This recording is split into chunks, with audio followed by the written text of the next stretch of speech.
Call to order the February Finance Committee. Thank everybody for being here today. We have a very full agenda, so we're going to get right into it. And let me say as a preface, there are a number of items that have been in committee for several months, so my intent today is to try to get things moved forward to the full council so we can, the mayor can take over and make some things happen here. With that, are there any items on the consent agenda? Ms. Burke. Yes, Mr. Chairman, I would like to pull C1 on the consent. C1 on consent. Anyone else? Okay. I'll let everybody look. Yes, ma'am. Go ahead. The one on the bus is C9. C9. Also, Mr. Chairman. Yes, go ahead. Earlier, you had said as chairman you were going to look at the amount of money that's been asked, that's put in consent agenda. Mm-hmm. And I think that is something that needs to be followed through because some of these amounts, and I feel that you need to come up with some recommendation to this finance committee of what you think it should be. I'm going to put C3 on there too. Any others? I think those are all the large dollar items. Move for approval of the balance. We have a motion and do you have a second? Second. Motion second, approve the balance of the items on consent. If everybody please vote. Mr. Chairman, yes, on the first one, consent. Are you ready to? Yeah, no, we got to vote on the consent first, then we'll go over yours. Okay, if everybody please vote. That is approved, thank you. The items I have pulled off are C1, C3, and C9. We will do them in numerical order, so if the Secretary please read C1. Item C1, consideration of items relating to the Winston-Salem Foundation Centennial Grant. Who would like to present this? Mr. Royster, you going to do it? Yes, I will. If you give us a 2-minute introduction on what we got going on here. Good afternoon, Chair, members of the committee. We applied for a grant through AARP and FitLot to provide age-appropriate, what they define as age-appropriate outdoor fitness equipment. No, this is the C1, not C2. This is the bumblebees. Pollinator. Oh, I'm sorry. Wrong number. Sorry, I grabbed the wrong one. I do apologize. Got too many grants. That's a first. We applied for a grant through the Winston-Salem Foundation through their Centennial Grant to provide pollinator garden areas at Quarry Park. We've been working with a consultant for a little over a year now, looking at areas at that particular location where we could that could be a possible landing spots for these pollinator gardens. Last summer, we worked with the Carolina Panthers to establish a pollinator garden. We had the community, and the Panthers came out. One of the pitfalls, though, was that we didn't have proper irrigation there at the pollinator garden. So this grant will allow us to add the irrigation necessary to sustain the pollinator gardens, as well as create a sustainable habitat there at Quarry Park. Okay, thank you. Mr. Taylor, this is in your ward. Do you have any comments? Yeah, just a quick comment. We all know that Quarry Park is one of the crown jewels of the Southeast Ward, and particularly the city of Winston-Salem. I just want to take a moment and thank the foundation, the Winston-Salem Foundation, for working with us, the Panthers, and it just takes all of the organizations pulling together to improve our overall quality of life. It's a great thing for the community. This is not just a Southeast Ward project, but everybody across the city will be able to benefit, so I'm hoping that finance would approve this item. Thank you. Ms. Burke? Yes, it's simply beautiful, but I have an investment with the Winston-Salem Foundation. I talked to the attorney, so I will not be for that purpose. There's nothing wrong with the project. Okay, thank you. Ms. Burke will be abstaining. Mr. McIntosh. Several years ago, I had urged the city to become a B city. I'm happy to see these other collaborations taking place that we're helping out in that area. So I'll support this. Okay. I would like to say, and I know Mr. Weirman is here for another reason, but I think it would be appropriate at the appropriate time for the city to publicly thank the foundation. And I didn't realize the Panthers were involved as well, but it's a wonderful grant we've got, and I think we need to appropriately thank them. And with that, can I get a motion? Oh, excuse me. Comment. Lately, when you see things printed in the paper about how bad our air quality is in Winston, the worst in the area and almost the country, that when we now, Mr. Garrity and others, are doing anything to show our constituents in the world that we are serious about sustainability and the environment, Mr. Chair, I think we need to make sure this makes the media and not just our social media page. Okay. Thank you very much. Can I get a motion and a second on that? Move for approval. Y'all push the buttons? Comment, please. Oh, yes, sir. I forgot to recognize, who needs no recognition, but Mr. Royston, thank you and the Parks and Recs crew for the work that you're doing. We recognize the foundation, but all of the staff and all of the community, look, no one person does work in silos, but we got to call names when credit is due. So thank you for your work and your department as well. All right, thank you very much. Thank you. Okay. Everybody please vote. That is approved. Ms. Burke abstaining. Thank you very much. We will now go to C3. Secretary, please read that one. C3, bond order authorizing the issuance, directing the application to the Local Government Commission, and requesting Local Government Commission approval of water and sewer system revenue refunding bonds, Series 2020A, and taxable water and sewer revenue and revenue refinancing bonds, Series 2020B of the City of Winston-Salem, North Carolina. Ms. Saunders, if you could give us a few comments on this. And my question was, in the second paragraph, you discussed refinancing some water and sewer variable ones. Yes. Can you go over that as well? Sure. Thank you. Sure. Good afternoon, Chairman Clark, Mayor Pro Tem, and members of the City Council. Today I have before you an action to authorize a bond order and direct application to the Local Government Commission to refund up to $240 million of the water and sewer revenue bonds. We're constantly looking at the market and the rates, and when bonds are eligible to be called or not to be called or to be refunded, we look to do that. The first three series that you see, 2010B, C, and 2014A, they're currently fixed rate bonds, but we can refund them over the current same term and recognize as savings. If you add those three numbers together, it's a little more than $10 million in savings on the fixed rate bonds. The other good thing about the 2010 and the 2010C, the B and C bonds, they were Build America bonds, which had a federal subsidy with them, so we will eliminate the risk in that federal subsidy and have a lower rate that we'll pay on the bonds. The second bonds that we're looking at are variable rate 2015 bonds that have an associated swap instrument with them. These bonds were originally issued in the early 2000s when market rates were very high, and it was the way that we could recognize savings by issuing these variable rate bonds, and we have over the last 20 years saved a lot. But the market conditions are today that we can eliminate the risk and pay these bonds over the same term as we originally would have. And today's rates, we might save $1.5 million, but the more important thing is that we would fix the term and the rates of these bonds over the life until they're paid off in, I think, 2037 or 2039. Any questions or comments? Mr. McIntosh? I think I know the answer to this already, but this does not influence our bond ratings. No, right? We're still no, AAA. These are water and sewer revenue bonds, so they're pledged by the revenues of the water and sewer utilities. And I meant to mention they will be sold on March the 5th if you approve them. The senior underwriter is R.W. Baird, who is a local underwriter here in Winston-Salem. Co-underwriters are Rice Financial, which is our minority underwriter, and Wells Fargo is the other co-underwriter. Thank you. Ms. Larson? Just a quick comment. Thank you for our due diligence and managing our funds. Probably why we have a AAA rating still. But I do have a question. These expenses are basically, or these bonds are generated by the Utilities Commission. Correct. That's correct.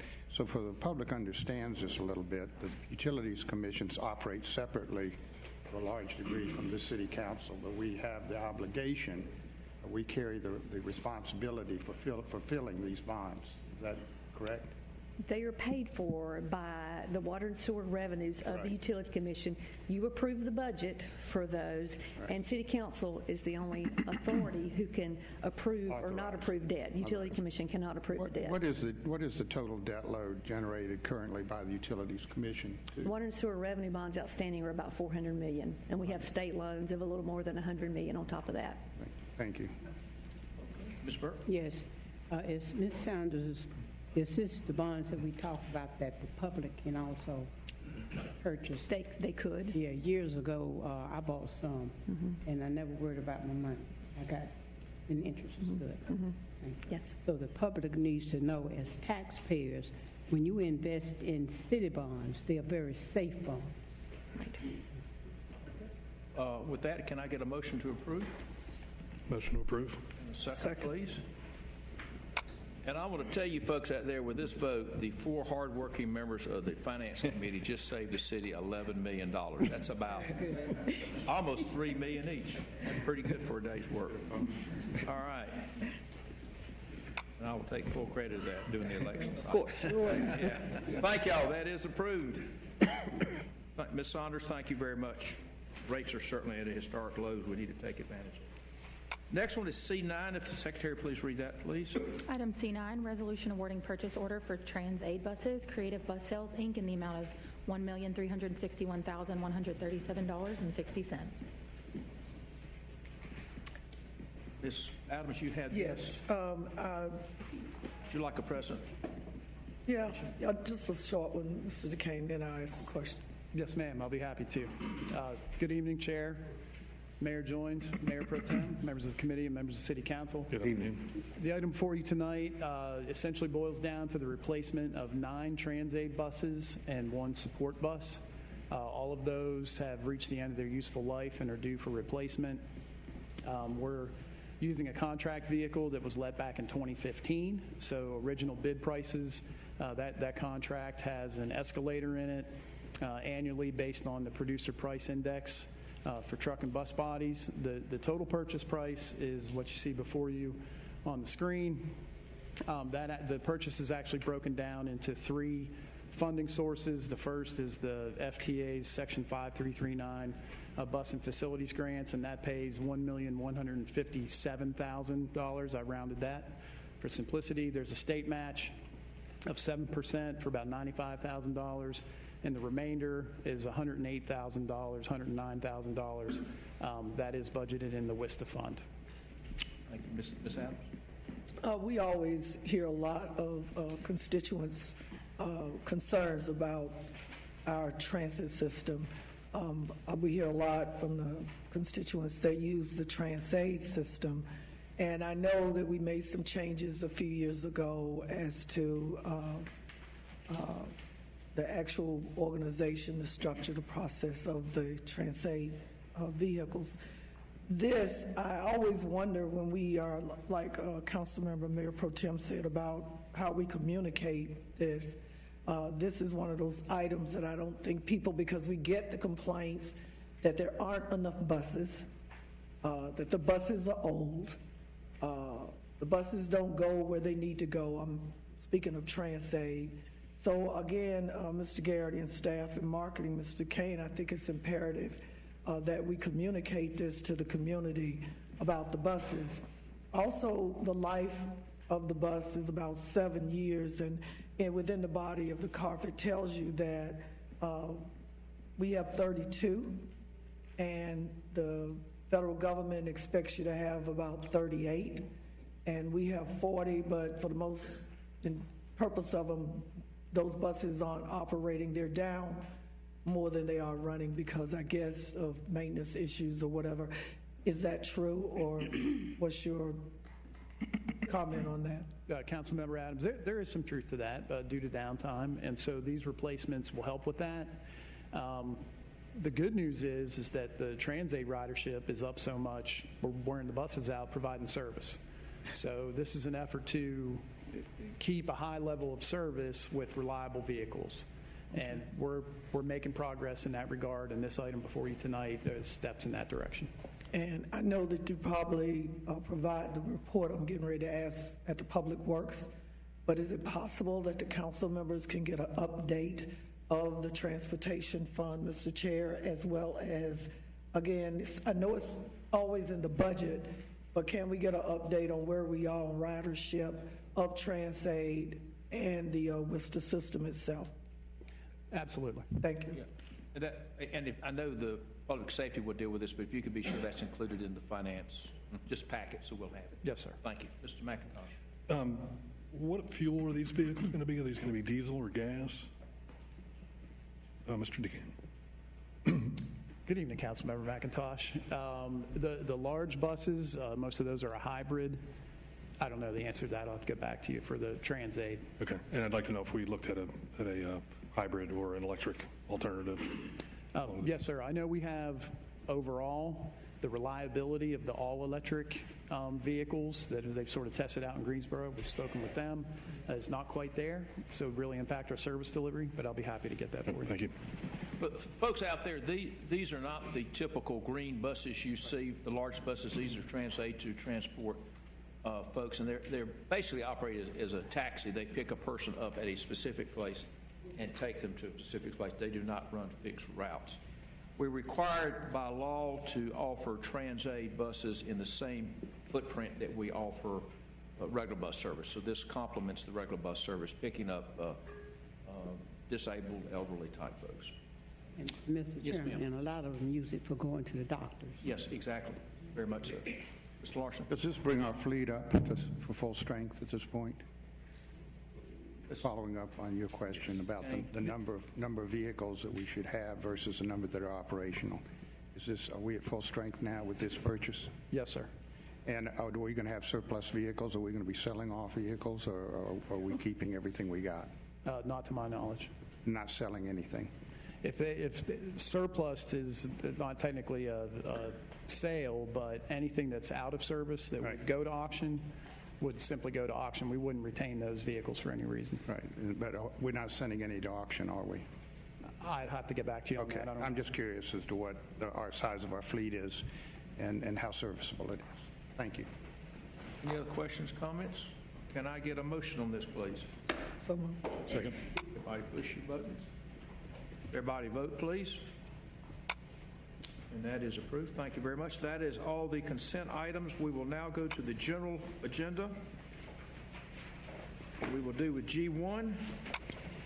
Item G1, early budget forecast for fiscal year 2020-2021. Ms. Tony, I will recognize you. By the way, just as a preface, we will be starting the budget process in about 2.5 months, but we are getting an early look, so we're going to have a feel for what's going on. So you have the floor. Good afternoon, Mayor, Mayor Pro Tem Burke, Chairman Clark, members of the council. Good afternoon. Today I'll present to you an early budget forecast. This gives an outlook for our fiscal year 2020 through 2021. First, I'll give you an update on how we are projecting to end the current year of FY20. We budgeted $211.9 million for this current year. $2 million was budgeted in fund balance that we project typically not to use. Estimated for year end, we are estimating for our expenditures to be $211.1 million, and our revenues are projected to match that. So we will break even by the end of this fiscal year, and no projected use of fund balance. So moving forward to the fiscal year, which will begin June 1st of 2020 and end June 30th of 2021. For our ongoing revenues, it's estimated to increase to $214.2 million, and those are ongoing revenues. And then coupled with our $2 million fund balance, our revenues are projected to be $216.2 million. On the expenditure side, we are looking at expenditures of $218.9 million. Those increases are mainly what we consider base budget growth expenditures, mainly dealing with personnel, and I'll show you on the next slide. But as we are right now with our expenditures over revenues, we're looking at a $2.7 million gap. As I mentioned before, in that expenditure column on the previous page, these are our base budget expenditures. So we have in there 2% merit increase for all employees. That's a net increase of $3 million. And I say net is because we've already factored in attrition, retirements, and that. So the $3 million is pretty much a truer figure. The next two line items are related to employee benefits. So police retirement contribution, that's our whispers, LEO, law enforcement officers, and a little bit of separation allowance. There were increases in those areas of $1.5 million.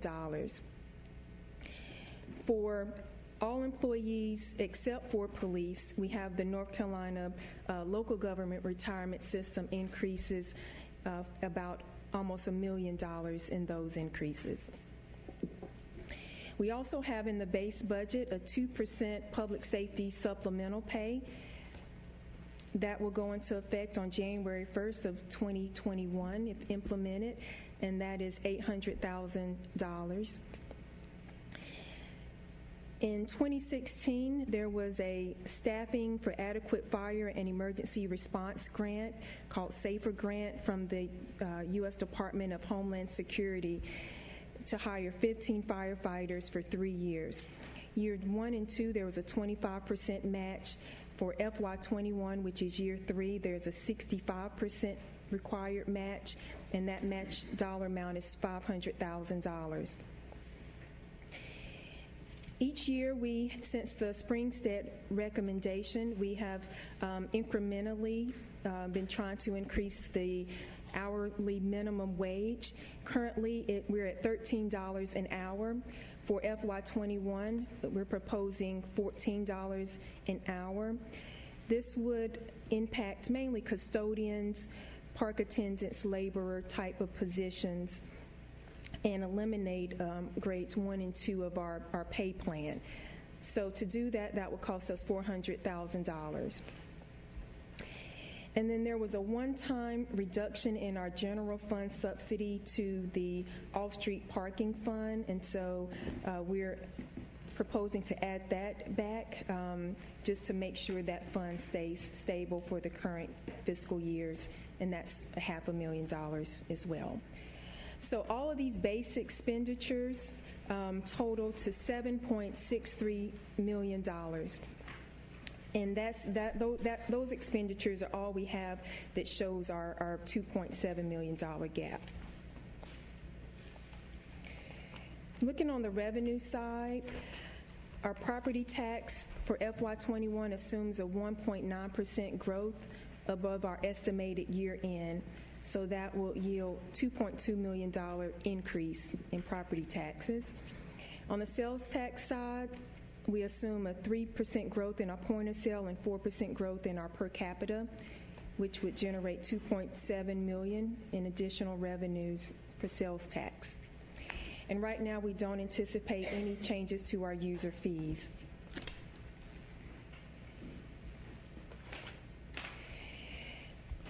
We have become aware of additional potential additions and requests that may impact our FY21 budget. And these next 3 slides, these items are not currently included in the expenditure graph that you saw in the previous slide. So any additions of these items would increase our gap further. The first item on the list is the additional fire inspector. Council approved 3 fire inspectors over a period of several years. This would be the 3rd fire inspector for fire. This is for salary and all of the operating expenses connected to the position. You'll also see if it's connected to the strategic plan priority. In your appendix, during the strategic planning workshop last year, there was a list of 16 council strategic priority rankings. So if it's connected to that, it's noted on the slides as well. Police, fire, and police officer and firefighter career ladder. This is a proposed plan that would put police officers and firefighters on a ladder, a step plan. So you would have police officer trainee 1, 2, and 3. The same with firefighter trainee, firefighter 1, firefighter 2, and 3. Each step is approximately a minimum increase of about 5% for each step in that process. And so all eligible firefighters and police officers would be eligible for at least 5%, and so that $1.6 million would reflect the impact of adding a career ladder for those employees. We also have had requests for mounted patrol and downtown bike patrol. For the mounted patrol, that was potentially 4 horses. It also includes operating expenses related to the horses, which is boarding, veterinarian fees, and those type of expenses. And that will be $180,000 if implemented.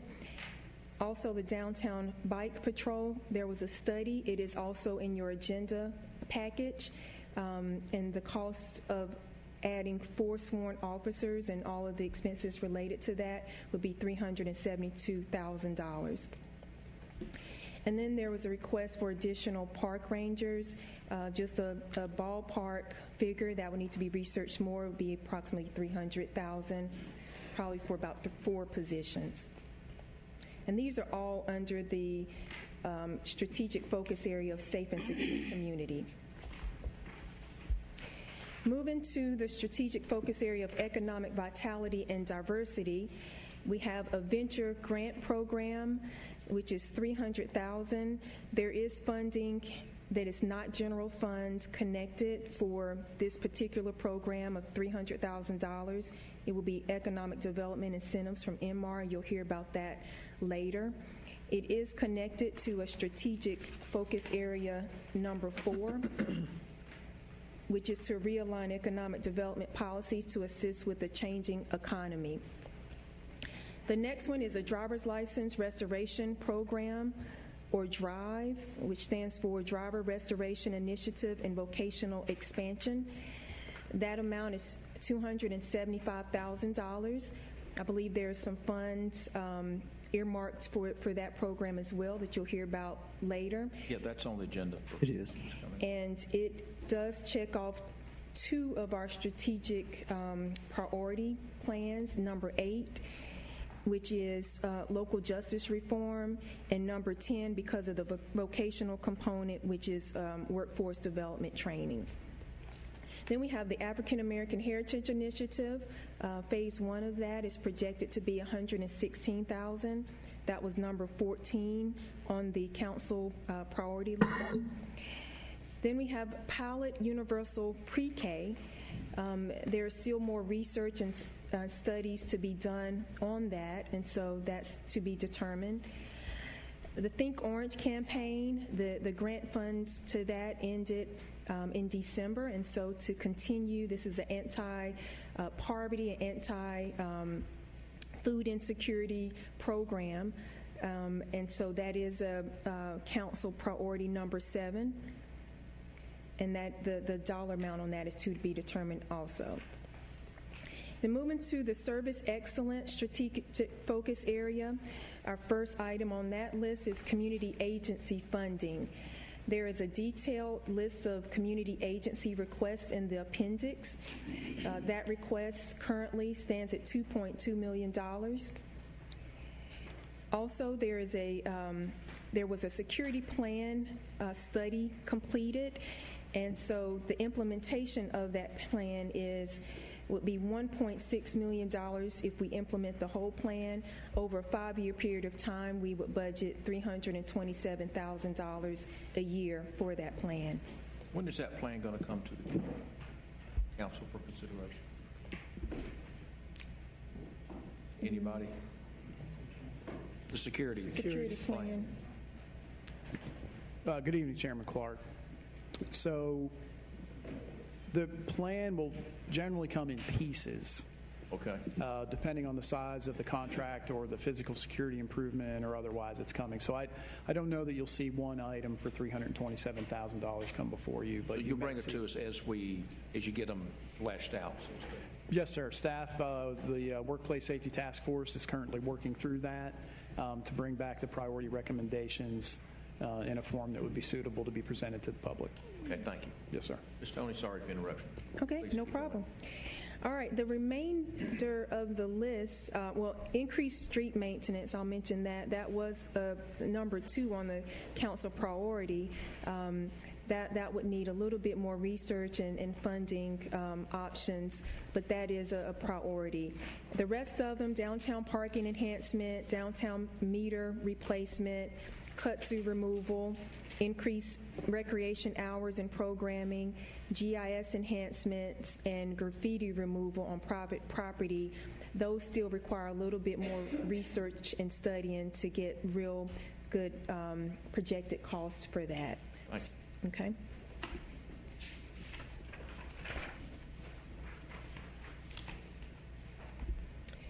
This is our property tax base growth slide.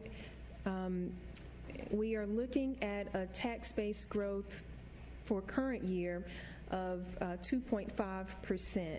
And those are recent numbers we got from the tax office last week, or a TR2 report. So we're doing really good in terms of our tax base growth. Looking toward FY21, we are projecting a tax base growth right now based on the information that we have at 1.9% for FY21. Ms. Tony, can I interrupt there?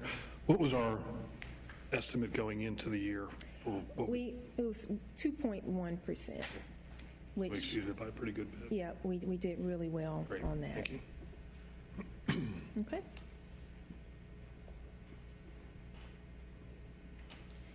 Okay, that is it. This is our preliminary budget review calendar. No, go ahead. I just said, tell them when we're going to publish the budget. Okay. The preliminary budget. Okay. There will be a trial balance budget on April the 13th at 5 o'clock. Then there will be a presentation of the proposed budget to the mayor and city council on Thursday, May 21st at 4 o'clock p.m. here in this room. We'll review the whole budget as well as the capital plan. Then there will be a Finance Committee budget workshop on Thursday, May the 28th at 5 p.m. in the council chamber, which will do community agency highlights. There will be a public hearing on Thursday, May 28th, that same day at 7 o'clock p.m. And then on Thursday, June the 4th, there will be a Finance Committee workshop to consider the recommended budget and if there's any proposed tax rate increase. And then on June the 15th, which is a Monday, a normal council meeting at 7 o'clock, there will be a second public hearing and adoption of the budget. Thank you very much. Okay, any questions or comments, Ms. Burke? I was going to ask for Ms. Tony, when you come back, I've always asked for the user fees. Okay. They should be knowing what they're paying. And also, as taxpayers, because we're going to have the taxes to pay, and then we add these fees also. Okay, yes, ma'am. Then the fire and police salaries, are we in competition with others that would make our police and fire people want to stay here? Yes, well, we'll get a report, but we have added the 2% supplemental pay. I believe it's been 4 fiscal years at this point.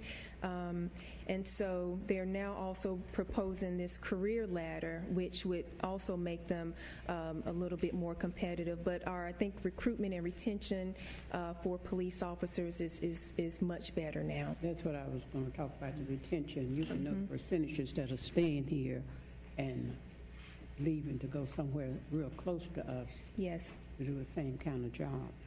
Yes. All right, thank you. Okay, thank you. Yes. Thank you, Ms. Tony, you and the staff and the department heads and everyone for continuing to put this data together so we're not blindsided, so everybody at least has an idea of what's going to happen. Right. I would like to see comparative to our other cities that we normally benchmark or compare ourselves to on any of the additional requests that we're putting in here, operating requests, to see if they're already doing some of this, and if so, what does that cost and what it looks like. I'd also like to look at the pilot universal pre-K and the Think Orange continuation. We have the strategic plan priority for the Think Orange, which is 7. Yes. For anti-poverty, anything that we can do to decrease that likelihood for our citizens. But I'd also like us to look at the pilot universal pre-K, like you've heard me speak about. I know there are other organizations and entities in the city that are meeting on a regular basis for it. But the thing I want you to look at to see if there are other cities in North Carolina that are currently investing. That's basically what this is when we talk about public-private partnerships. And I think the priority number should be 7. Okay. That's all I have, Chair. Okay. Mr. McIntosh? Just first glance, it looks like we're heading in the right direction. I mean, we got about a 2% increase Yep. in the budget year over year that we're looking at, Yes. minus these things, and about a fairly similar number in projected revenue increase. So, I mean, I think we're heading in the right direction. The question is, what does council and what does the community feel like in terms of raising additional revenue from property taxes to fund some things that we feel are important? So I'll be real interested in see some of the detailed number on some of these items. But great job so far. Thank you. Thank you. Mr. Mayor, you have any comments? No, I agree with Councilmember McIntosh. It's always a balancing act there, and we've added a lot of services. I'm so glad that we've been consistent. I think that's 4 years in a row with our increases to our public safety personnel. Critically important we keep them competitive, as Councilmember Burke said. We don't want to be training them and losing them next door. So it looks good, and glad we're able to continue that. So that was in the details as we look into these other requests. I'm just going around the table. Mr. Taylor, you got anything? I agree with all the comments that have been said. No additional comments from me at this time. Okay, Mr. Two, Larson. two quick questions. The parking fund subsidy, is that for the parking lot that we're paying behind the building here? What's the subsidy for? You want to ask? It's primarily, excuse me, it's primarily, Councilmember Larson, it's primarily for the other parking decks that we own outright. So we have a lot of debt on the church, within Church Street deck that we have to cover. Paying for existing parking lots? Yes. Okay. The categories, and this goes back to our police, but the mounted police, the bike patrol, and the park rangers all go to law enforcement. You were saying there are 4 positions in each of those is being proposed. The cost differential for the mounted patrol is $180,000 versus downtown police patrol or bike patrol is $372,000. How many people are we talking about in each of those categories? So the mounted patrol assumes utilizing existing authorized positions. So that cost is just for the horses. That's just, so that's using existing staff. Yes. Fill those, okay, that would explain. Right. So that's basically 4 mounted. 4 horses. 4 horses. Right, not including the people. Okay, well, but yeah. you need people on the horses. Right. So, so we're thinking about maybe 4 officers, 4 officers on horses. Yes. Yes. Okay, that's great. And then the bike patrol is also 4 officers on bikes. Right. Thank you. Scipio. Thank you. Ms. Tony, I'm always so impressed with what you do. You do it so well, and I do thank you so much for that. I have a couple of questions on the 2% public safety supplemental pay of $800,000. Is that for both the fire and police officers? Yes, it is. Okay. And then when it comes to that mounted patrol and the downtown bike patrol, is the mounted patrol also for downtown, or is it for a different geography? It's for downtown. And so that would mean that downtown would have how many additional support people? Let me clarify that. I believe the plan, at least right now, for the mounted patrol was they would be downtown for special events. Only. So that's why you're not adding full-time staff. It would be an extra duty for certain officers. So yeah, they would. I don't believe the intent would be to have regular patrol downtown with horses. It'd be more for special events, parades, protests. So if this went through, the downtown bike patrol would be increased by how many people full-time? 4, giving us a total force of 16. 16 officers. Thank you. Hang on, let me go around. Ms. Burke. Thank you.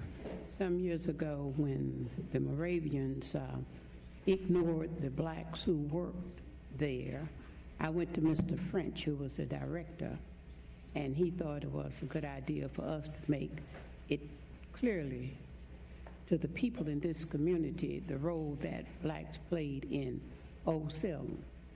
So people got their materials from the attics and the basement, and we had a very good presentation.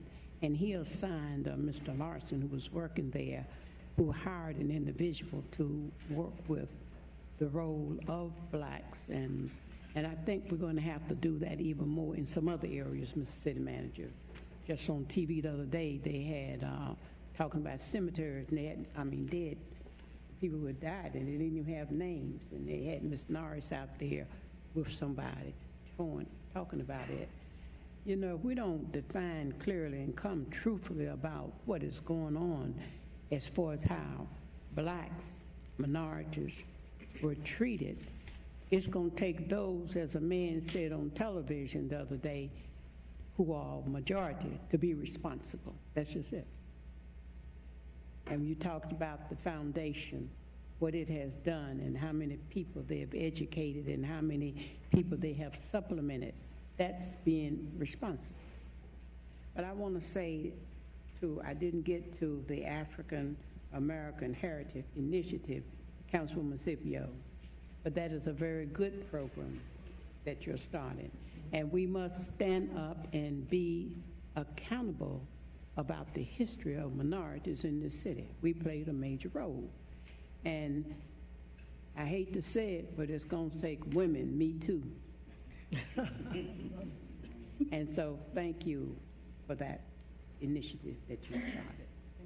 And also, Councilwoman, thank you for the orange and for poverty, because we just touching it a little bit. I know. We have so many hungry people.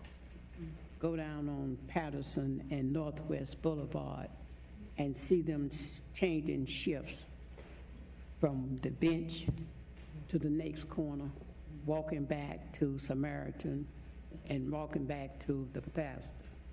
We have a lot of poor folks in this city, a lot of hungry people. That's what I wanted to say. And also, Ms. Tony, I complimented you when you first gave your first report. And I've said to the city manager, when we do hire new people, let them show us what they got. Not what we already have, but what they can bring new and enlighten us and uplift us. And so you have brought new things with your Thank position. you, Mayor Pro Tem. Thank you. Ms. Adams? Yes, Ms. Tony, I probably mentioned this already, but I just wanted to be clear. Okay. I'd like to see a report that gives a comparative of our police and fire versus, again, our other 4 or 5 cities. Okay. And I'd also like to see the comparative on our salaries, period. Like, we're still trying to get to 15. Yes. I need to know who's below 15. Okay. And what other cities are paying their folks to see what's taking us so long. And again, I want everybody to understand, I don't mind paying staff and salaries, but you still got to think about the people at the bottom ring who are just there because they don't have degrees and all of this other stuff, technical skills to get up the ladder. But again, I want people to understand I have nothing against us continuing to levy out increases. But my thing is, again, when you show me the comparative of the other cities and police, along with what the Mayor Pro Tem asked for, Ms. Logan Ford, what do we look like based on who's leaving and who's coming in public safety? You know, what does our year-over-year look like since we started to implement these salary incentives and disbursements? Probably, 5 years? What we're looking at? 5 years. I'd like to see that. But I just want us to understand that how do we keep the people that keep the building clean, the people that pick up the trash, the people that keep the streets good, that we can't seem to move them up the ladder in priority? That's where I'm going with this. Yeah. So, Mr. Chair. Okay, thank you. Mr. McIntosh, you had a comment. I wanted to go back and clarify some things around the mounted police, since I'm the one who brought this conversation up. I originally talked about them as a downtown addition, and in talking to people around the community, I hadn't really gone back and told staff about this, but it became pretty clear to me that this is not going to be supported if it's strictly a downtown thing. It needs to be a citywide, events-oriented thing, which I think really has a much broader scope and I think will be much more popularly supported.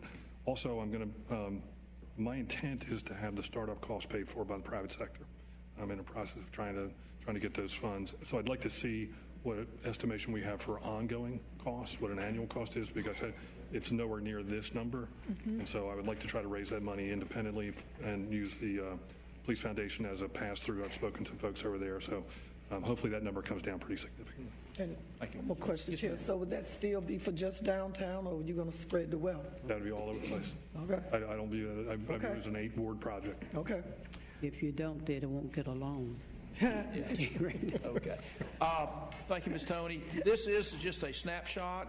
As she said, in roughly 3 months, mid-May, the city manager will officially publish his budget, and as you know, that's a very thick document. The questions raised today will be covered in there, as well as a lot of other things. I would suggest you've got 3 months. I would certainly digest what's here and get back with the city manager and Ms. Tony on suggestions, comments, or whatever, and I know they will meet with everyone individually to try to pull it all together. The only thought I want to leave you with, at the end of the day, the numbers on the left have got to equal the numbers on the right. That's simple. Okay? And it's my job to take away the punch bowl when y'all have had too much. But anyway, we will get it to balance. Thank you very much. And that's just for information today. So hang on a minute. I got to get back to... We will now go to G2. G2, consideration of items relating to the Venture Winston Grants Program. This item was presented at the December and January Finance Committees. Mr. Evans, why don't you just make comments to Ms. Burke, I don't think was at the January meeting, and maybe a few comments on the trip to St. Louis. Certainly. Thank you. Good evening, Chairman Clark, Mayor Joines, Mayor Pro Tem Burke, and members of the City Council. So just to quickly refresh, this item has been discussed in committee. I think this is now the third month. The general request is for $1.5 million. That request is coming from a group of organizations that work in our entrepreneurial ecosystem here. And that funding would go to support a program that mirrors, a local version of a program that mirrors a program called Arch Grants that is based in St. Louis, Missouri. The basic gist of that program is that they attract startup businesses to the community by providing $50,000 in equity-free money to approximately 20 organizations each year. The local version of this program, the folks who are making the request are seeking to raise $7.5 million. That is a combination of public and private funds split right down the middle. So the request of the city is for approximately $300,000 a year for a 5-year period, which would total up that $1.5 million commitment.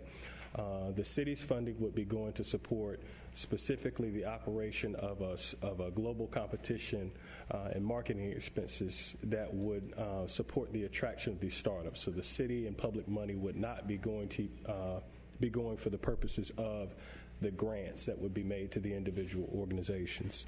As Chairman Clark mentioned, we did take a site visit. Chairman Clark, Councilmember Scipio, myself and some others participated in a site visit to St. Louis towards the end of January, where we were able to observe the Arch Grant program. We spoke with the executive director of the program and learned quite a bit, I think, about the successes that they have had.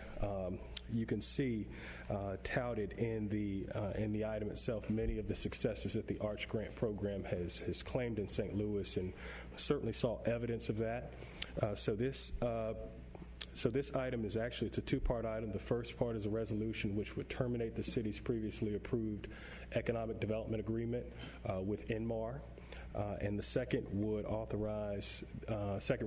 will authorize the city manager to enter into an agreement for the Venture Winston Grants program. And just as a reminder, we are using the remaining funds that were budgeted for Inmar incentives to go to this particular effort. So we're redirecting the remaining funds. And so with that, I'll pause and answer any questions that there might be. Any questions? Mr. Taylor, you first. Thank you, Mr. Chairman. Mr. Riley, I think we all agree at this table that the city's strength depends upon its ability to attract new jobs. but also support those who are existing. I understand there have been some changes made to the process. I do know what our allocation might be, but I just want to make sure that those who are watching or might be in this chamber will know that this money will go towards attracting new entrepreneurs, but also supporting existing entrepreneurs. Certainly. Councilmember Taylor, and that is correct, and that's actually one of the things that I think was specifically called out during our site visit to St. Louis in terms of the mistakes that they indicated that they made early on in this initiative, is that there wasn't as much of a focus on providing supports for the entrepreneurs that were already in the community. I think that's something that in my conversations with the organizers of this effort that they're very clear about. And I think to the effect of wanting to set aside a significant part of each annual grant, apportionment of grants that would be made specifically to local and giving preference to specifically minority and women-owned entrepreneurs that are here in the community. So will that be spelled out by number? The number I've heard is half. I don't certainly don't want to speak on their behalf, but that is my understanding of the commitment. Mr. Chairman, I'd like to get a confirmation of that. Ms. Barnes, I saw you back here. Would you like to come up and comment on the? Yeah. If you give your name and address for the record. Happy to. Good afternoon, Karen Barnes, 486 Patterson Avenue, Venture Cafe, Winston-Salem. Thank you for your question, Councilman Taylor. Right now, the eligibility criteria is, we don't have it. We're making it up as we're building the plane as we're flying, right? So we are taking guidance from best practices, including the ARCH grants. They have decided on a 50-50 split. This is a decision that will be made with our selection committee, which we hope will be over 150 committee members, as well as a competition director, a competition manager, as well as our board and stakeholders, including the city. I'm not prepared to commit to a specific number to you right now, but I will tell you that we all are going to be giving preferences to women and minority-owned startup founders, as well as veterans and immigrants, and you have my dedication to that. Well, my final comment is thank you for your words. It's equally as important to me as a native son of this community, as like I always say, we got to support minorities, we got to support women-owned companies, yes. But we have to support local. Yes. We must be strong that way. No doubt about it. We're just not prepared to give you a number today, but know that that is part of the strategic plan. Thank you. Yes, sir. Ms. Burke, you had your hand up. Yes, I was going to say it would be nice when people initiate these projects that you come in, you ask us for money, but to ask us for half without even any guarantee of what it's going to be like. Now, I'm the one who suggested that we go to St. Louis, and Mr. Raleigh took it upon himself not to even communicate with me concerning the trip to St. Louis, and I don't allow anybody to think for me. And so I told him that was not the proper way you do things. Now, this project, we don't know how good it has been or will be, but as Mr. Taylor mentioned, we can bring programs in and people who are already working, doing things, we don't even supplement them. There ought to be some kind of assurance that we will make that possible for people who actually live in Winston, the small businesses, the women's businesses, because if you go back and check the road, we spent a lot of money with our minority office, and we asked even the city, what's your record? How well have we done? Where are these businesses now? They get zero. That's right. So if we're going to have something, and we're going to use tax dollars, and we know that these tax dollars are valuable with the economy like it is today, we need to make sure that it's going to be spent wisely. And as I've said to the city manager, you need to let your staff understand these tax dollars are not free dollars. People have made many sacrifices to pay their taxes. And we give the money out, then we need to value their money. And also, while I'm speaking, I want a full report on that minority office. Just how successful. See, we can't criticize somebody else when we ourselves have not done the best job. So I want that report. I won't be voting on this today. I will abstain. And then when I get my report on what we as a city, what have we actually done from that office and how long we've been in existence. and how many of the minority businesses have we been able to help, and where are they today? Thank you. We can get that, thank you. You have a comment? Yes. I would be remiss. I was the one that, along with the council, that continued to push for a minority and women's business, disparity study. And when you ask, I get challenged in the community that, I ask for these things and they happen, but reference to what the Mayor Pro Tem is saying, and then people come and they want money, and there's no head-to-head, against a minority plan, business plan that we have, and when we're giving people money that promise us diversity and intentional inclusion. My thing with this as before is and if people take it that I'm against everything, then hey, so say, so be it. But I'm the question in the room for the least of us in this community, and they expect me to say something. I don't mind supporting this project, but I cannot support this project for a clear-cut bill of 5 years at $300,000+ a year.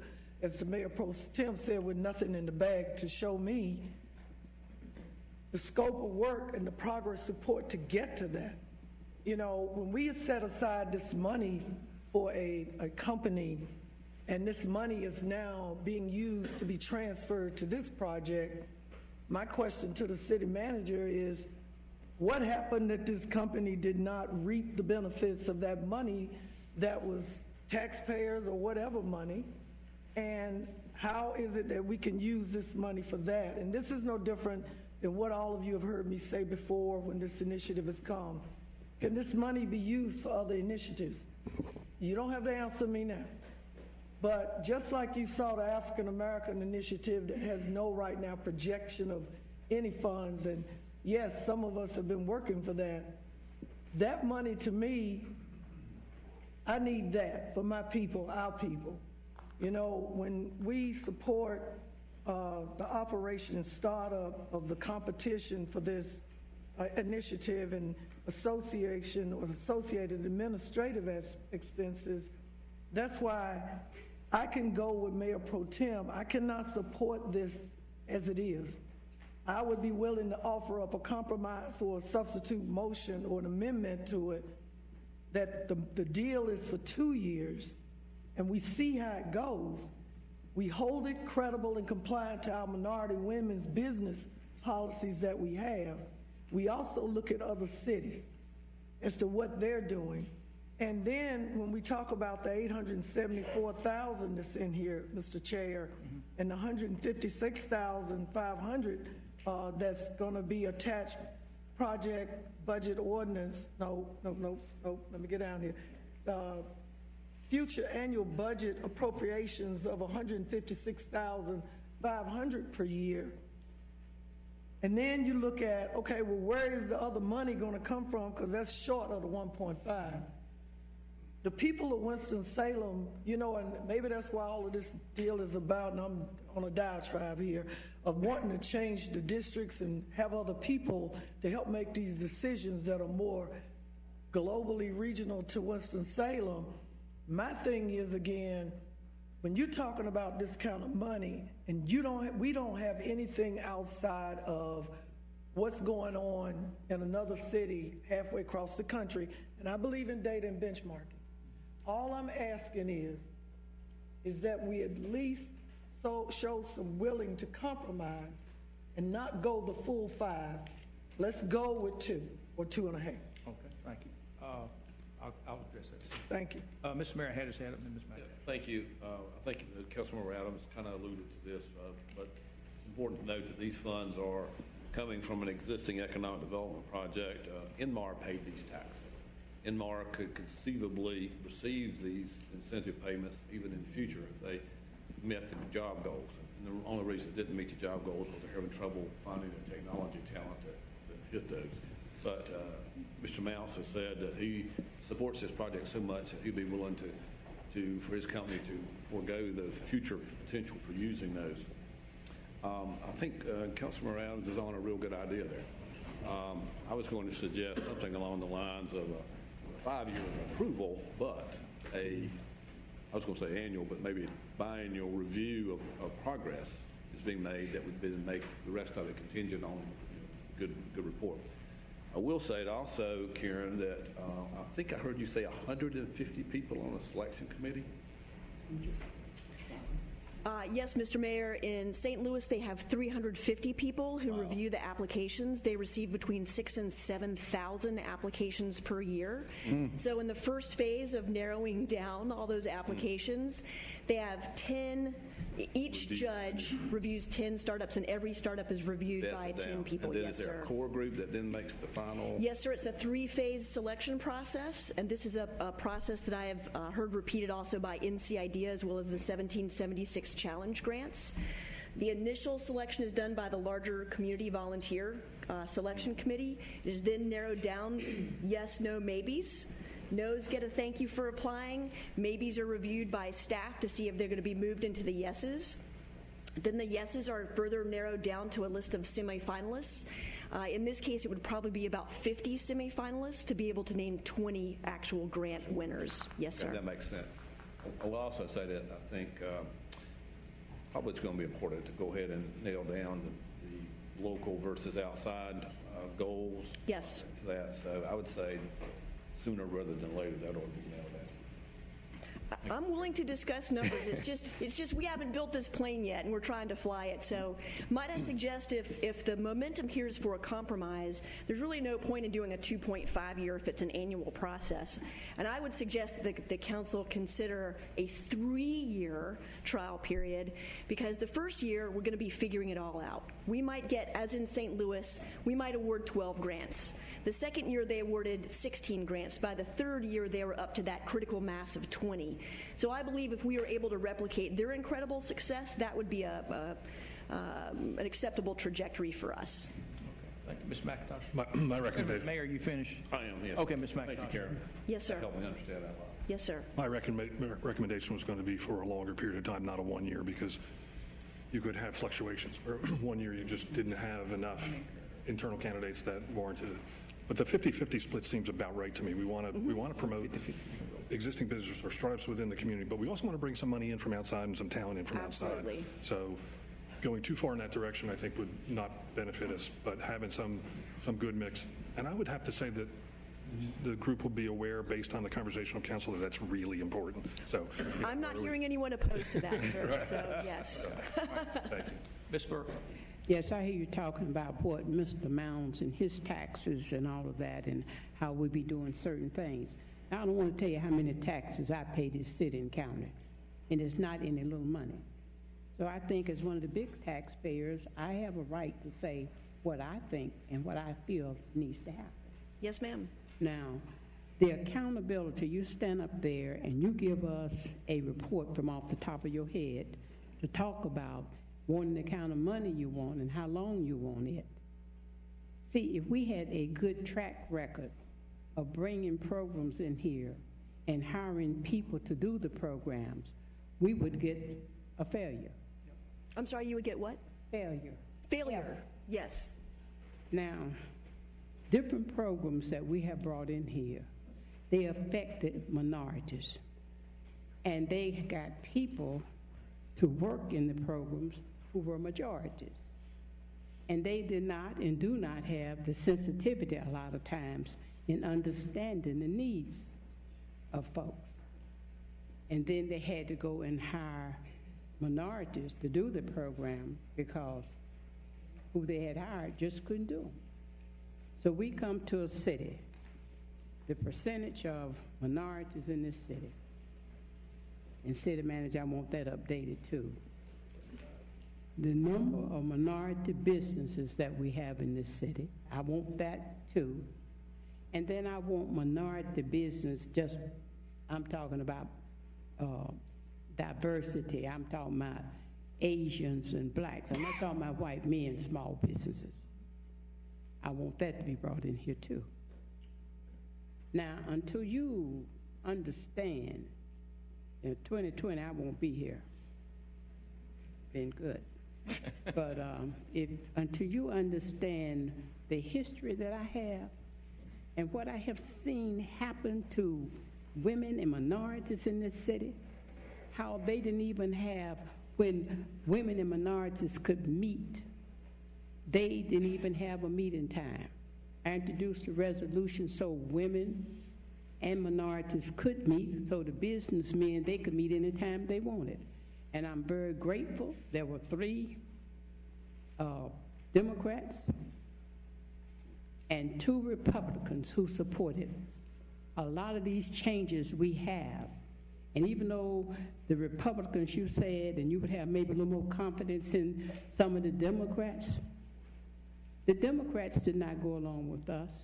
It was those 2 Republican men that went along with change. Go back and look at the initiatives. So you have to know how and what I have seen and the disrespect that I have seen, not directly to me, but how minorities was treated when they came into City Hall.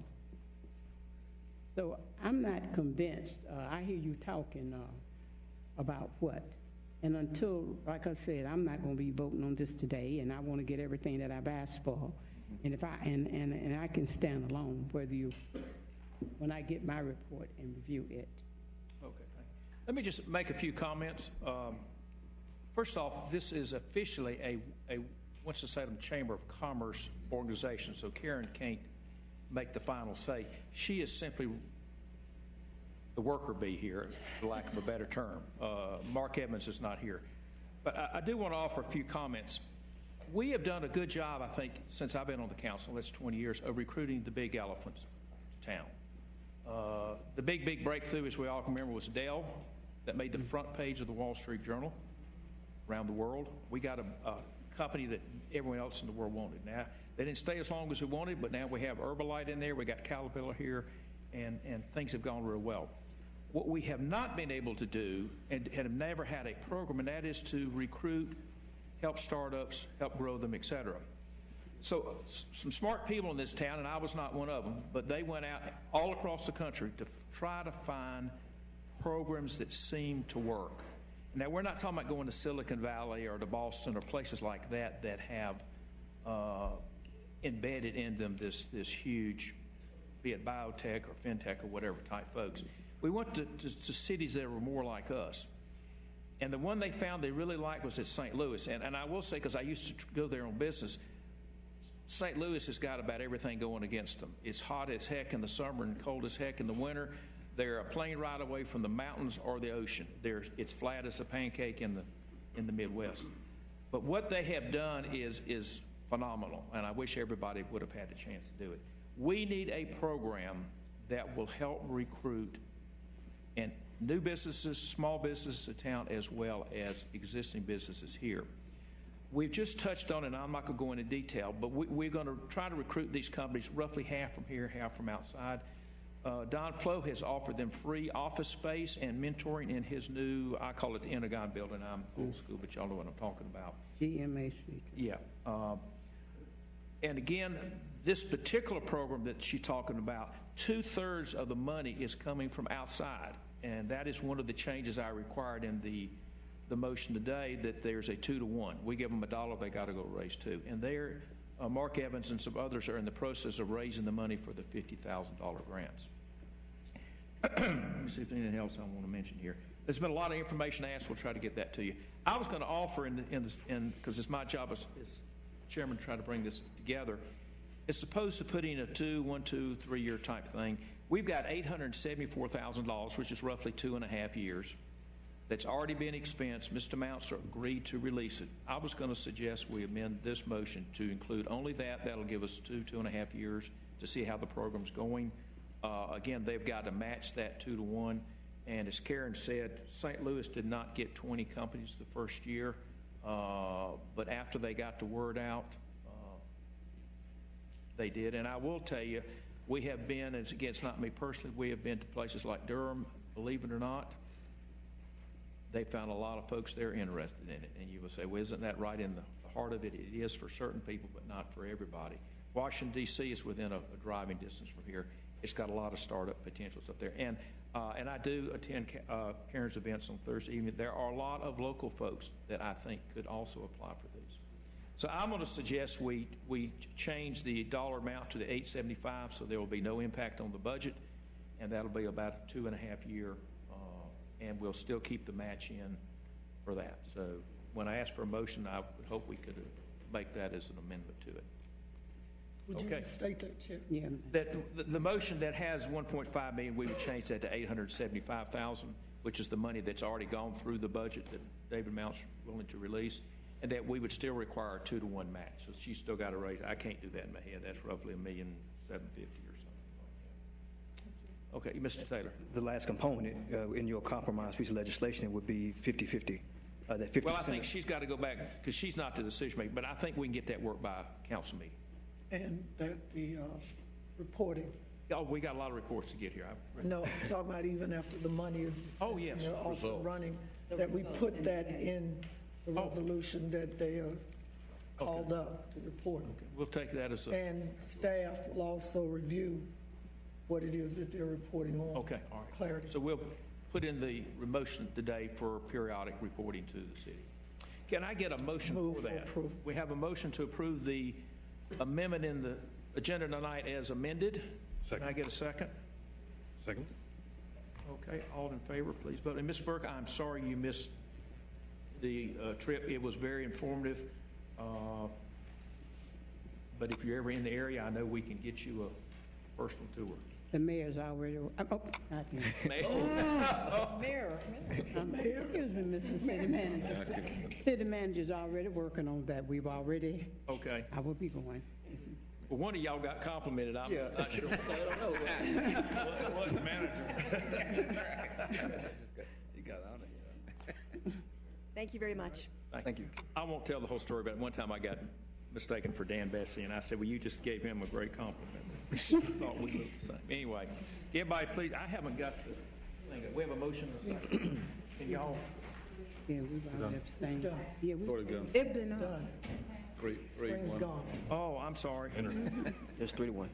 I didn't see it. Okay, we'll now go to G3. The Secretary, please read that, please. G3, resolution authorizing the allocation of revitalizing urban commercial areas and commercial redevelopment of blighted areas funds for a project in the 14th Street, New Walkertown Road area in the amount of $400,000 located in the East Ward. Ken, can you please tell us real quick, this has changed since it's been in committee, what was and what it is now? Certainly. Thank you, Councilmember Clark. Good evening, Mayor Joines. Good evening, Mayor Pro Tem Burke, members of council. Good evening.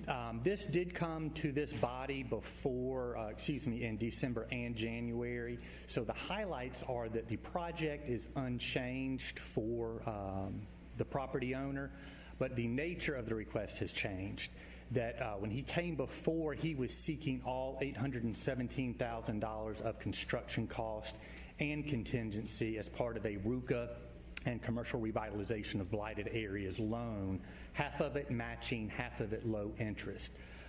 He heard comments from the committee, took that feedback and was proactive and went and spoke with a lending institution in town and has been approved for a $400,000 loan towards construction. So his request is now modified to where he is receiving $400,000 from a lender and requesting $400,000 of a deferred matching loan from the city, and any cost above that $800,000 would be the responsibility of the property owner. And what bucket are we taking our money out of? It is approximately $66,000 of that is from unallocated RUCA funds that has not been designated to any area, and the remaining $334 some odd thousand would come from the commercial revitalization of blighted areas fund. Okay, thank you very much. Yes. Any questions or comments? Who's that developer again? It is Mr. Rajesh Shah, who is the property owner of, there's a gas station. He was here last He was here last time you were here. Move for approval. Yes. We have a motion to approve this. I have a question. Oh, we have a question? Yeah. So can you cover the terms of the loan from us to him? Yes, it would be a matching loan in the amount of $400,000 that would be structured similar to RUCA, whereas if the ownership is maintained by Mr. Shaw for a period of 5 years and he is not cited as a chronic violator of trash on the property, unkempt grounds, the loan is forgiven. So it's essentially a grant in 5 years. Yes. Okay. And I believe he's a real stable man with his money. We have a motion from Ms. Adams. Do I have a second? Second. We have a motion and a second. Maybe I'll vote this time. I know you will. You will. You agree? Okay. All righty. Thank you very much. We'll now go to G4. Secretary, please read this one. G4, consideration of items relating to the driver's license restoration program. Ms. Ford is going to present this, and Mr. Scott Weirman from the Winston-Salem Foundation has asked to say a few words as well. So, but if you want to, or whoever wants to. Well, while Ms. Ford is taking the podium, members of the council and committee, Mayor Pro Temp, we're a little pressed for time, so I'll speak fast. This came as an information item last month. What this item would do is essentially two things. It would establish the Forsyth County Drive program, and the second thing, it would allocate $275,000 to essentially expand the DA and the clerk of court's driver restoration program. They tell me in the state of North Carolina, there's over 10 million people. There's 1 million people without their driver's license. The good folks over at the foundation, Mr. Weirman, Mr. Gardner, sent me some information that told me they did some research that in Forsyth County there are 18,000 people here who do not have their driver's license for lack of paying fees and fines. So this would get people back on the streets, working outside of their communities. And if you take the jobs in the Union Cross Business Park, for example, until we're able to get more money for WISTA, it's difficult for folks in our community to get to those jobs. So number one, they can work in ride sharing, and number two, they'll be able to work outside of their communities. I posted this on social media, and it's received a groundswell of support. So there's a lot of people out here who feel like they don't have their licenses and they need to get back to work.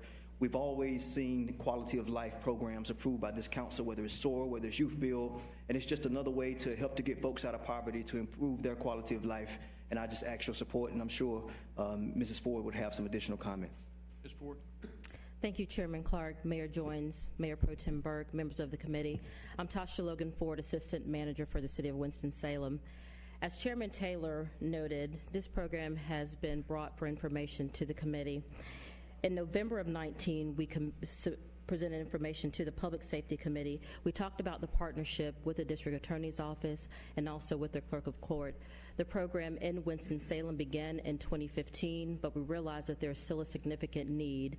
So we've begun conversations to try to determine what would it take to expand this program. I wanted to pause for a moment because we do have one of our partners that's here with us this evening in the room. Our Clerk of Court is here, Ms. Linville. So I wanted to recognize her as well. So she's available if there are questions. Thank you. I didn't see you back there. Welcome.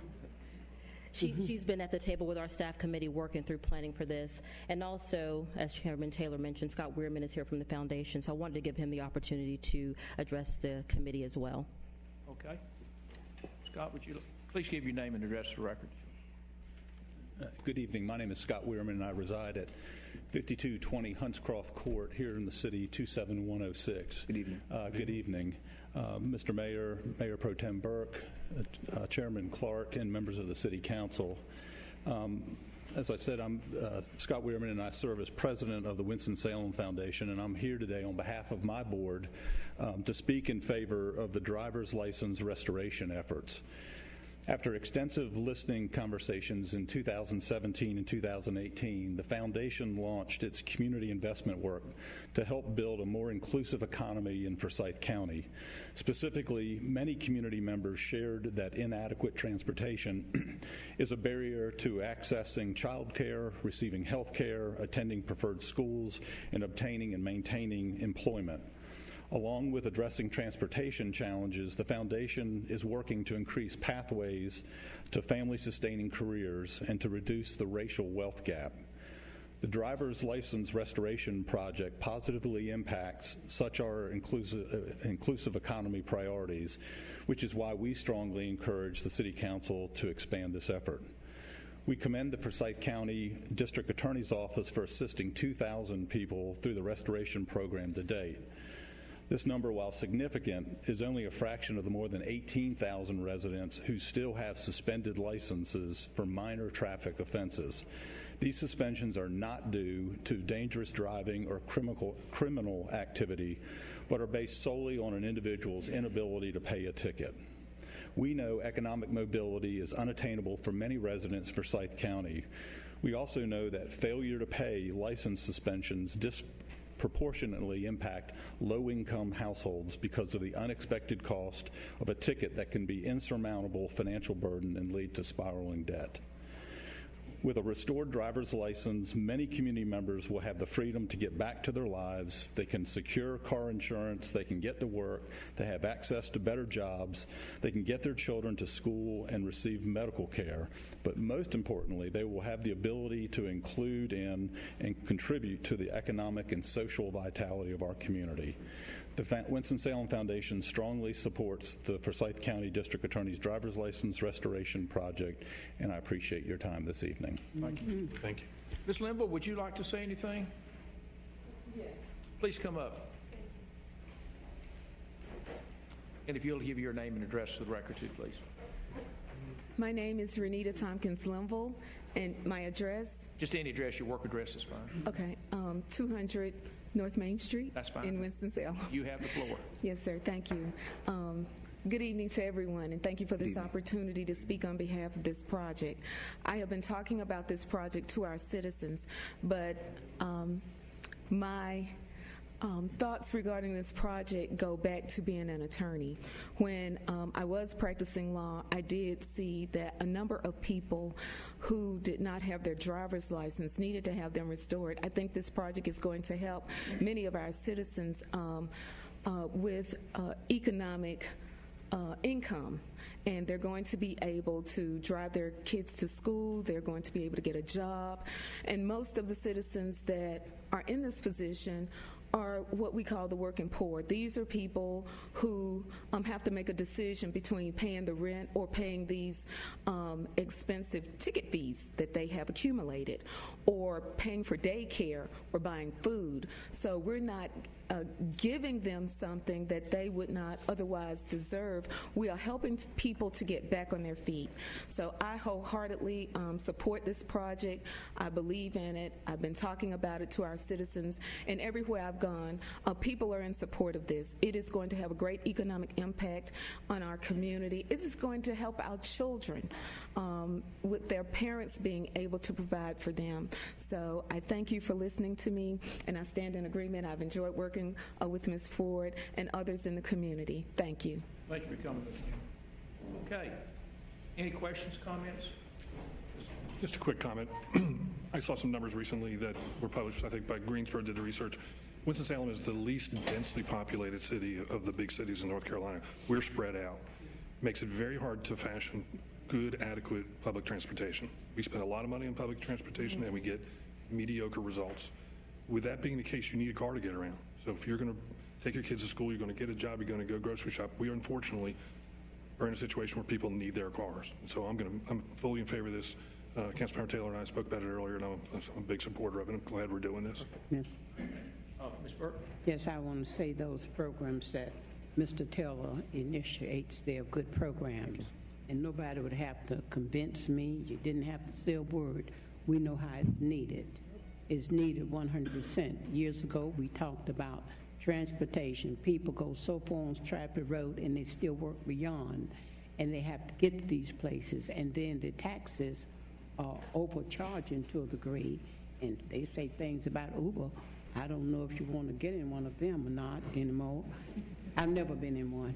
But I think it's important for us to do everything to make it convenient for the poor. Thank you very much. Can I get a motion on this, please? Second. Oh, we already have a motion and a second. If everybody please vote.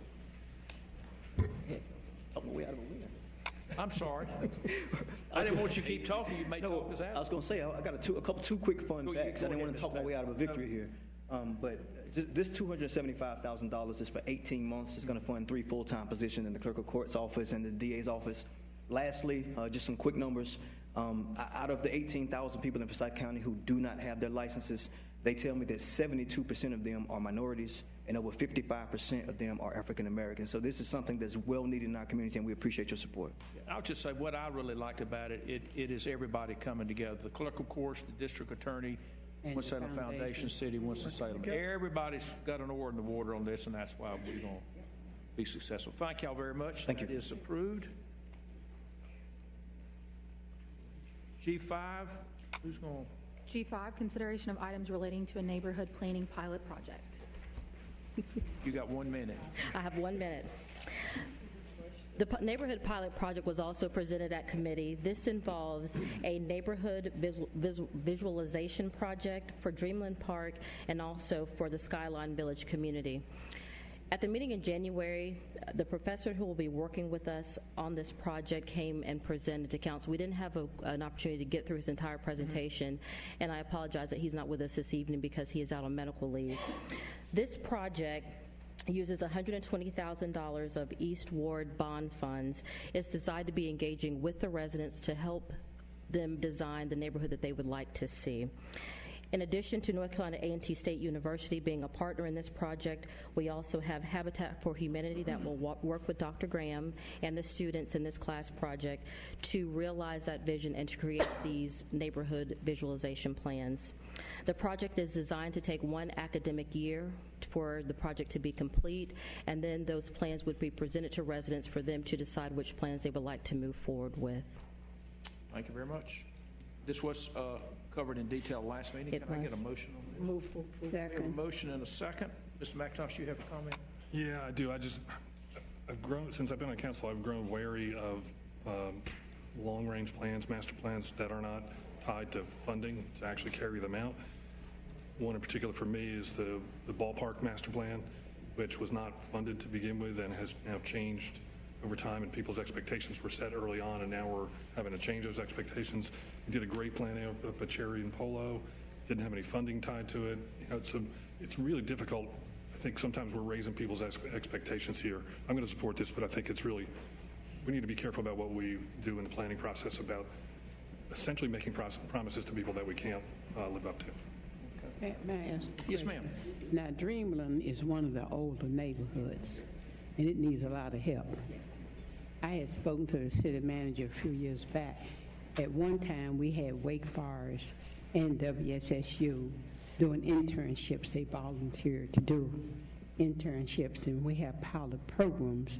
They can set a good example if we want to do another program. Okay, thank you. Everybody, please vote on this.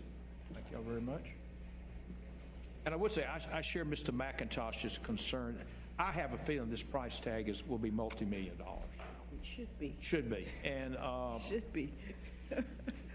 when we run out of money, we run out of money. And I'm not sure what was in the East End area plan. I think it was $3 million, but this is coming out of it. And isn't it? Isn't this coming out of it? No, this doesn't come out This of is bond money. This is bond. This is money. There's a separate portion of bond money that was set aside for neighborhood development in the Okay, East and how Ward. much is that? It was 1.7. This Okay, will be so coming from that portion of funds. This is 8% of it. Okay. Roughly. Okay. Thank you. That is approved. We will go to the next item. G6, information regarding proposals for the lease of space in Union Station for the establishment of a restaurant located in the East Ward. Let me say first off, I know I think at least 2 of the restaurants restaurant proposals are represented. I want to be sure you get heard tonight. Mr. Taylor, I will try to get through this as quick as we can, but I want to be sure those 2 people are heard from. It's a light agenda for public safety today. So. Okay, all right. With that, I'm not sure which staff member is going to present this. Kane, you have the floor. Yes, sir. Good evening. And by the way, this was presented last month. There were a number of questions, and I think you're going to try to address those. Yes, sir. Good evening again, Chairman Clark, Mayor Joines, Mayor Pro Tem Burke, members of the committee, and City Council. In your packet are the responses to some of the questions that were raised by committee and council members. I'll try and just go over those quickly. The one question that was across the board was the expense to the city, basically to accommodate a restaurant space. There's a breakout there. We have it estimated at about $283,000.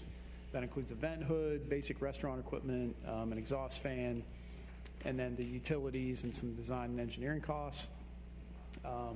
Market rate comparison, we attached the 2018 shopping center survey. That's done every 2 years for the city. And you'll see that the market rates in there are not equivalent to what the proposers had.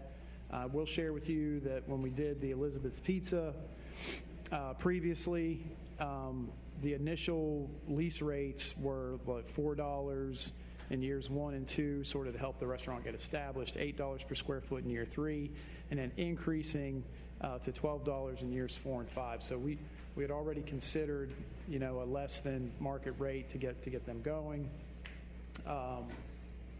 Those are sort of the high points. I did receive some information from some of the proposers. Ms. Waddell has of Simply Soul has extended her proposal to $3,000 a month for the first 5 years. Initially, that was 3 years. Then thereafter, renew for an additional 5 years with an increase of 1.5%. She's also offering 8% on all in-house catering, and is still looking to negotiate 3 to 6 months rent-free on the front end to get the restaurant established. The majority of you received an email about 1:48 this afternoon from Eats Urban that contains some information. And that was sent to our email addresses. It's not in the presentation. Correct. That's correct. There was no way to get it into the packet. I can forward that to you after the meeting if you don't already have it. With some more information in there, including their menu. The other 2 menus are attached. And with that, I believe all 3 proposers are here this evening. If you'd like to hear from them, and I'd be happy to. I just have a few questions before we get to them. Yes, sir. The $283,000, whatever it was, that's kind of needed no matter which restaurant goes in. Is that correct? That's correct. No matter who goes, we need a sink and a grease trap and a hood and all those other things. Well, not entirely true. I take that back. So the basic restaurant equipment, Simply Soul is offering to purchase the restaurant equipment itself. So that's, based on our estimate, is $130,000 savings. So there is a difference. So approximately $150,000 is the same across the board. Okay, thank you. Any questions for Mr. Kane before we?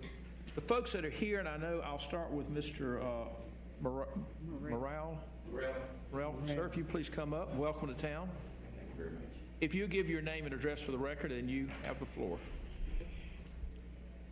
Good evening. Good evening. Ms. Burke, I have to acknowledge the fact that during my years here at Winston-Salem State, you was around, and with my main man, Mr. Buford Bailey. All right, so most of you know him. Good evening. I'm Mike Morrell, and I'm from North Carolina. Graduated from Winston-Salem State in 1976. Been very fortunate in the restaurant business for a number of years, in the food business, period. Started my business in Cleveland, Ohio in 1984. Been fortunate enough to have done great things. I was regional vice president of a national food service company called Volume Services. Had the ultimate responsibility of being there at the Panther Stadium and Clemson University, and as a regional responsibility of running about a $38 million region. I traveled all the time, and I have a responsibility now with 2 restaurants that I operate, one in Atlanta, Georgia, called Morrell's Cafe, and one in my hometown, a little small town called Trenton, North Carolina, Eastern North Carolina. Every time you go to the beach, you going up 41. Next time you go there, just stop in Trenton and have a breakfast or a lunch there at Morrell's Old Plant Diner.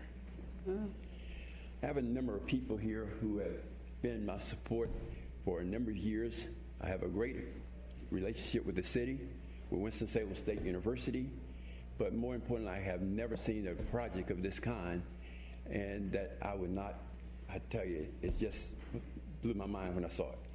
And to be in Winston-Salem made it even better.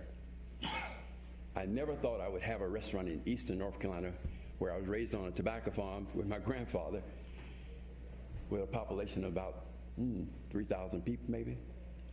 And now to be able to come here to Winston-Salem to present myself as the, hopefully, new operator of Morrell's Cafe here in Winston-Salem. I bring to the table, like I said, a number of years of experience. More importantly, I'm an operator. In the restaurant business, most people do not have an opportunity to understand how volume works. I work for a company called Volume Services. So producing revenues and producing people through a line and through how you present, and also how to make things work where no one's standing, waiting. I've come up with a great concept that I utilize in Atlanta right now, which is an all-you-can-eat soul food buffet, which is one of the most unique things that ever happened. And I'm the only one in the country that does this. So I'm going to give you an opportunity to see what my menu would be like here in Winston-Salem.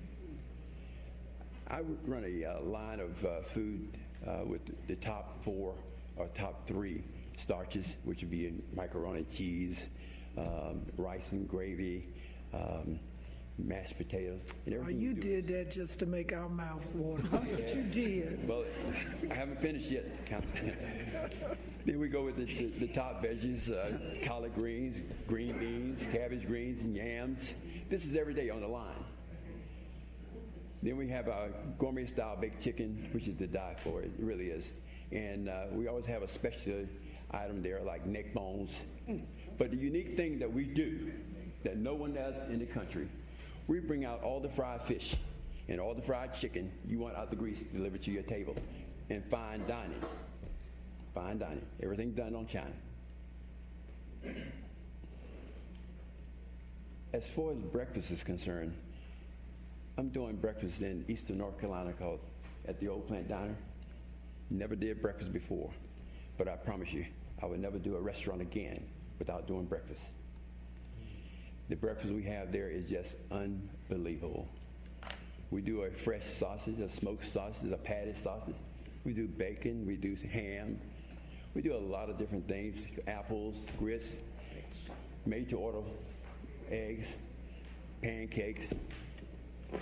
It's just a wonderful, beautiful thing. When people come in there, 6 o'clock in the morning, they're walking through the doors, y'all. And, but again, I'm here to say that this is a project that I want. I know I can handle. I understand the nature of the business. This is home for me. This is where I grew up, right here at the campus of Winston-Salem State University, graduated in 1976.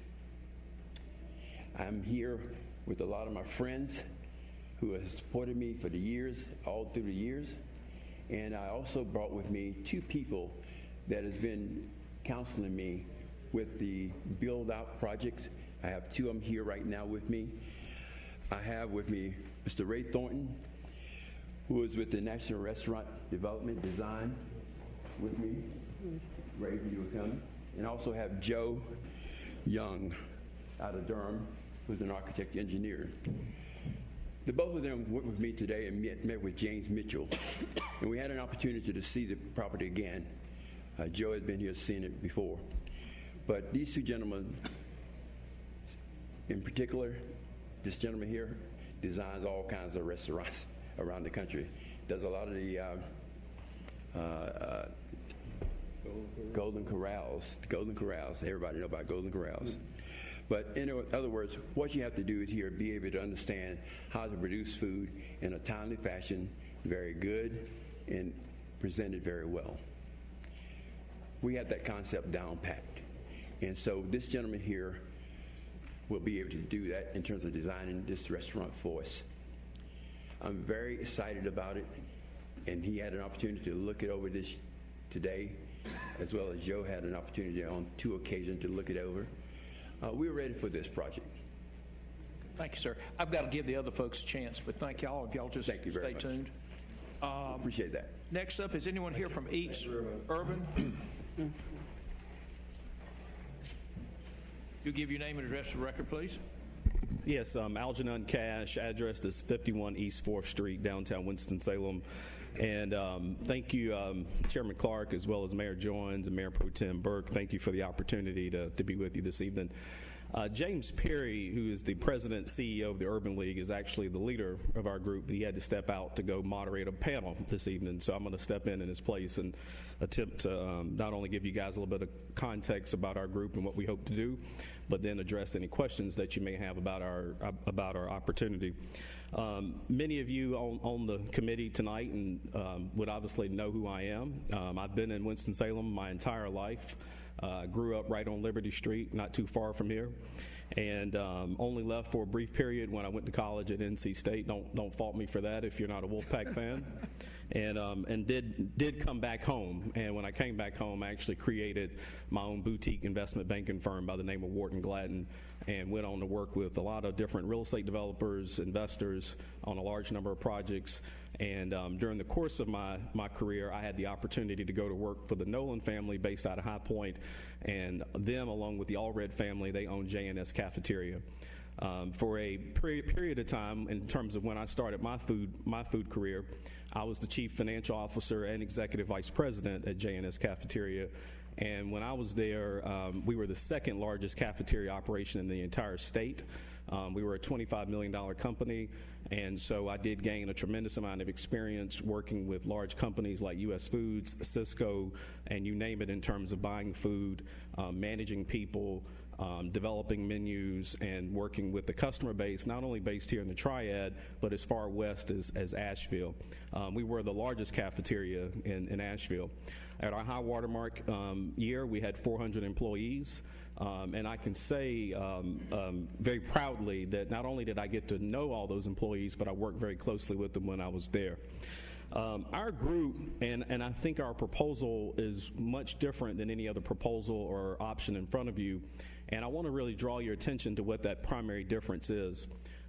We see this as not only a restaurant where you're going to have the opportunity to come get some great, amazing, and tasty food, but we see this largely as a workforce development opportunity. And that's what's got me so excited about participating.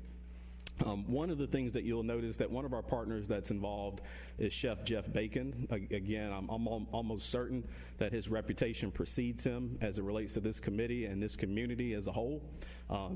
Chef Bacon has been largely involved with the Providence Kitchen Initiative through Second Harvest Food Bank, and has worked tirelessly to train and develop a number of cooks and chefs here in our community, those who are actually most likely cooking some of the food when you go out to some of these restaurants today. I have been a huge fan of the Providence program and have been wanting to try to find a way to expand and develop that and even bring it to the east side of town, and I see this as an opportunity to do so. Chef Bacon is going to be closely involved with us, providing culinary training and doing the kind of things that he already currently does through Providence. But I think about someone like my cousin. My cousin lives over in the Southeast Ward, right off from Reynolds Park Road. He has no vehicle, he has no license, so I'm glad that you guys passed the program that you did prior in the agenda. But my cousin actually has to find a way to get on the bus, to get all the way downtown, just to be able to take classes at Providence. And there are a number of people who are attracted to what Chef Bacon does, attracted to that program, but may not have the transportation or the means to get to where that program is offered. This project and what we plan to do at Union Station will fundamentally change that. I've also had communications with Councilman Taylor here. And one of the things that we've become even more excited about is utilizing and leveraging the SOAR program through the city of Winston-Salem and leveraging that to be able to create more opportunities for folks through what we want to do at Union Station with this restaurant. But we don't want to stop there. As many of you on the committee know me and have watched me over the many years, I've not always wanted to be someone that worked for somebody. I don't believe everybody wants to be somebody that works for someone. Some people want to go out and create their own opportunities and their own jobs. And that's the opportunity that we want to create through our Eats Urban concept. We don't want to just stop with culinary training, but we also want to make this an entrepreneurial development program. So folks who want to go out and start their own food truck, become a caterer, start their own restaurant, they're going to get that training right here inside of our restaurant along with Chef Bacon and myself. And I think that that is ultimately critical not only to what we want to do as a restaurant, but to the city as a whole.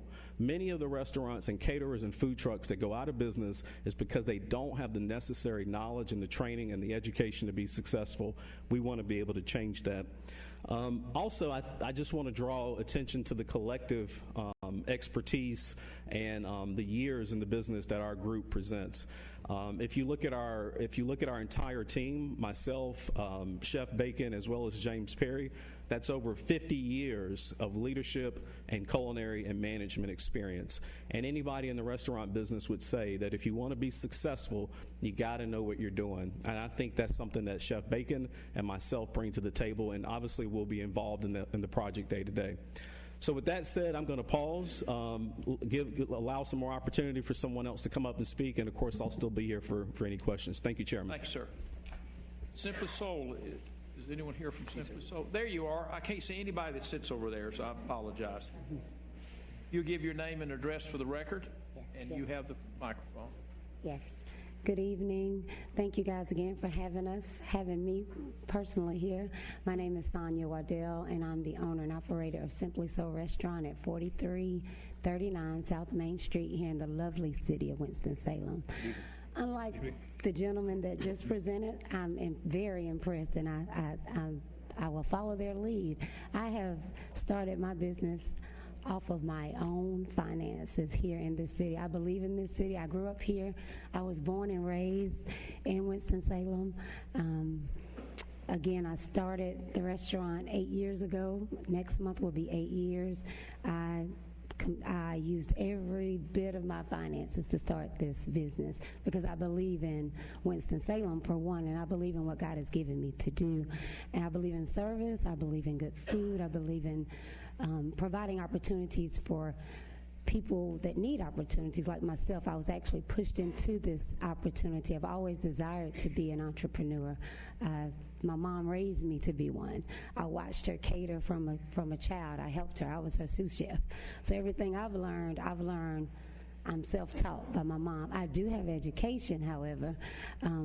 It's been a little touch and go because of life. But that has not stopped me from being and doing what I needed to do to get to this point. So this opportunity is grand for me.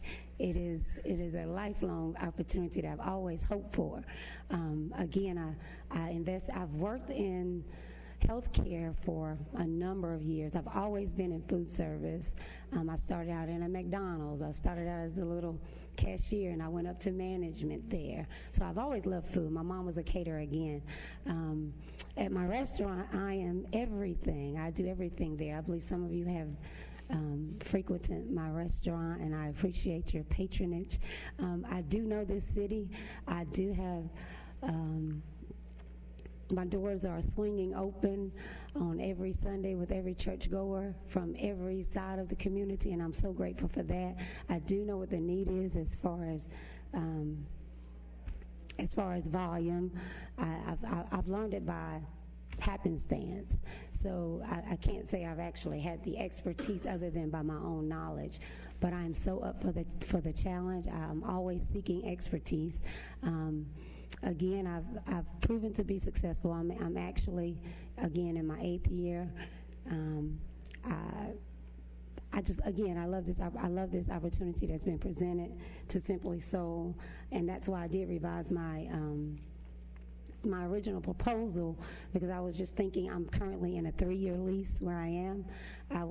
I always want to renew my lease. That's why I wanted to extend that portion to that. But I also wanted to bring one little point. I'm not used to just out here. I'm a worker bee, so I don't really do a lot of presenting. But I do want to present my case to you guys. I did want to also add to my proposal, not really add to it, but just kind of just allude to the fact that I would also, it wasn't mentioned that I would also, and I'm sure the other bidders would as well, also come into an agreement with the different campuses, the schools, Winston-Salem State, of course, Wake Forest, but the closer ones would be Salem College and UNCSA, for them to be able to allow their students to not just to use their cards, their food cards. I just call it their food cards, to be able to access, to be able to use the restaurant for that, for their different meals, and also provide opportunities for work for those students during their break times.